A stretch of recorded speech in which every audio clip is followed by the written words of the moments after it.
नमस्कार, मैं हूं सुप्रतिम बैनर्जी और आप देख रहे हैं वारदात। चीन और ताइवान के बीच पुरानी तनातनी है।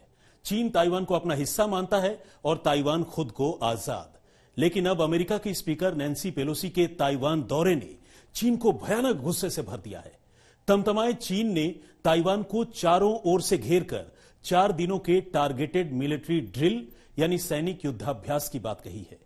वो युद्धाभ्यास जिसमें परमाणु हथियारों से लैस फाइटर जेट्स से लेकर खतरनाक युद्धपोत तक शामिल हैं। यानी ये 4 दिन खौफ के हैं।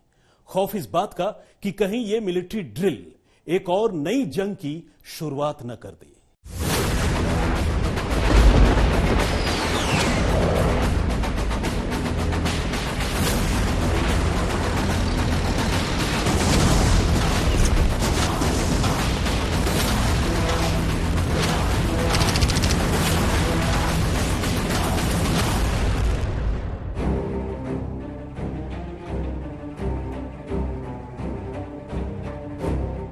इसे कहते हैं आंखों में आंखें डालकर बातें करना। ताइवान से दूर रहने की हिदायतों की अनदेखी कर अमेरिकी प्रतिनिधि सभा की अध्यक्ष नैन्सी पेलोसी ने जिस तरह से ताइवान का दौरा किया, उसने कहीं न कहीं चीन को उसकी हैसियत बता दी। दुनिया के नक्शे पर बिल्कुल चीन की दहलीज पर बसे ताइवान ने भी जिस तरह से नैन्सी पेलोसी का खैर मकदम किया, उसने भी मानो चीन को यह बता दिया कि जलने वाले जलते रहें, हम तो वही करेंगे जो हमें अच्छा लगेगा। अब जब ताइवान जैसा छोटा सा देश चीन जैसी महाशक्ति को यूं ठेंगे पर रख दे, तो फिर चीन का जलना लाजमी है।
असॉल्ट शिप और न जाने क्या क्या।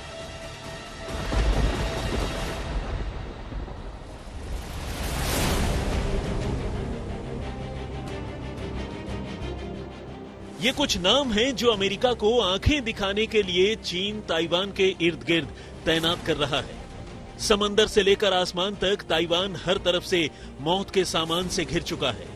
चीनी युद्धपोत से लेकर फाइटर जेट्स तक अदने से ताइवान के इर्द गिर्द आग उगलने की शुरुआत करने जा रहे हैं। मानो ये कह रहे हो कि देख लो ताइवान, अगर हम अपनी पर आ गए तो तुम्हें कोई अमेरिका बचाने नहीं आएगा। लेकिन वो लोकतंत्र ही क्या जो विस्तारवादी शोर के आगे कमजोर पड़ जाए। तो ताइवान ने भी चीन को दो टूक जवाब दे दिया है कि अगर किसी ने उसकी स्वायत्तता और संप्रभुता को चुनौती देने की कोशिश की तो वो भी चुप नहीं बैठेगा। मंगलवार को ताइवान पहुंची अमेरिकी स्पीकर नैन्सी पेलोसी ने पहले ताइवान के साथ चट्टान की तरह खड़े रहने का वादा किया। वहीं ताइवान की राष्ट्रपति साई इंग वेन ने भी चीन का नाम लिए बगैर अपने इरादे साफ कर दिए। लेकिन इससे पहले कि नैन्सी पेलोसी और ताइवान के दौरे से पैदा हुई तनातनी पर और बात करें, आइए जल्दी से ये जान लेते हैं कि आखिर चीन और ताइवान के बीच विवाद की असली वजह क्या है। असल में ताइवान पूर्वी चीन समंदर के बीचों बीच चीन से लगभग 160 किलोमीटर की दूरी पर मौजूद एक छोटा सा द्वीप है, जिसकी आबादी करीब 2 करोड़ 30 लाख लोगों की है। वैसे तो ताइवान खुद को एक आजाद मुल्क मानता है, लेकिन चीन इसे अपने ही एक प्रांत के तौर पर देखता है, यानी ताइवान की आजादी को वो मान्यता नहीं देता। और दोनों देशों के बीच ये तनातनी दूसरे विश्व युद्ध के समय से ही चली आ रही है। दूसरे विश्व युद्ध के बाद 1949 में चीनी नेता माओ त्से तुंग की अगुवाई में चीनी कम्युनिस्ट पार्टी की जीत हुई। इसके बाद कुओमितांग के लोग अपनी जमीन से हटकर ताइवान में आकर बस गए। लेकिन उस वक्त कम्युनिस्ट सेना में इतनी ताकत नहीं थी कि वो समंदर पार कर ताइवान पर कब्जा कर पाती। लिहाजा तब से लेकर अब तक ताइवान खुद को आजाद ही मानता रहा है।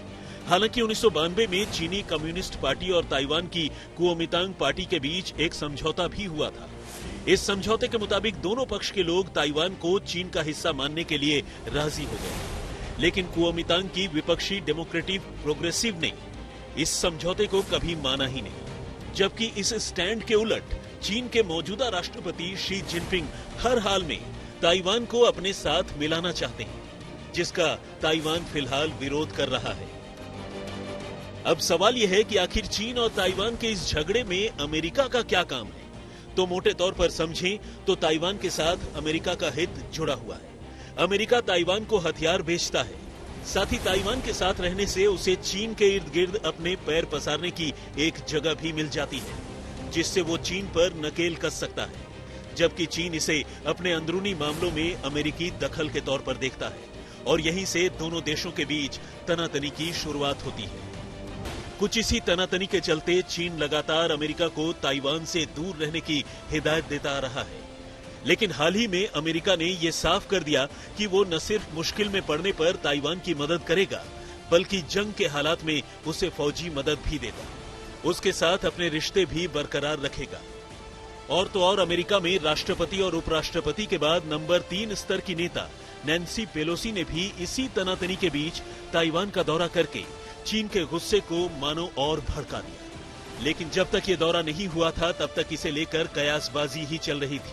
लेकिन मंगलवार की रात 8:14 पर जब नैन्सी पेलोसी सचमुच एक भारी भरकम लवाजमे के साथ ताइवान की जमीन पर उतरी, तो मानो चीन का भी सब्र खत्म हो गया और उसने ताइवान के इर्द गिर्द 4 दिनों के युद्धाभ्यास का ऐलान कर दिया।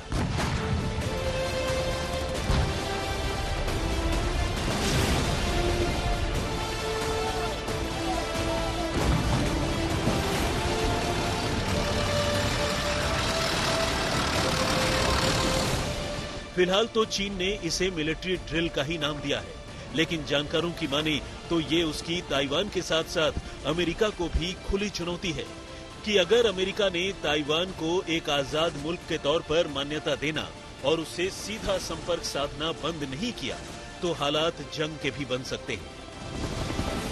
अब सवाल यह है कि अगर इसी तनातनी के बीच चीन ने सचमुच ताइवान पर हमला कर दिया तो क्या ताइवान अपना बचाव कर पाएगा? अगर चीन की आबादी और उसके क्षेत्रफल के मुकाबले हम ताइवान को देखने की कोशिश करें तो ताइवान चीन के सामने कहीं भी नहीं टिकता है। लेकिन छोटा होने के बावजूद ताइवान के पास जहां अपनी एक मजबूत सेना है, वहीं वो पूरी बहादुरी से चीन से टकराने का दावा भी करता रहा है।